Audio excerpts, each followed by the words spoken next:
Se desconoce, se cree que significa piedra cortada o árbol cortado.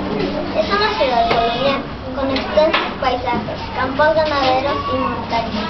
Se encuentra una reconocida cervecería, un centro artesanal y fabricación de cerámica. Existen pinturas rupestres y es muy famosa por sus panaderías, parques recreativos y ranchos.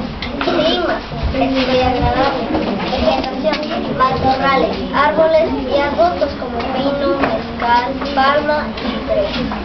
Fauna, se tienen reptiles como serpiente, víbora de cascabel. Aves como lechuza y codorniz. Mamíferos, coyote, borrego cimarrón, puma y venado. Monumentos históricos. Existía una línea de ferrocarril que facilitó la exportación de vino, aceite, la cerveza y el café.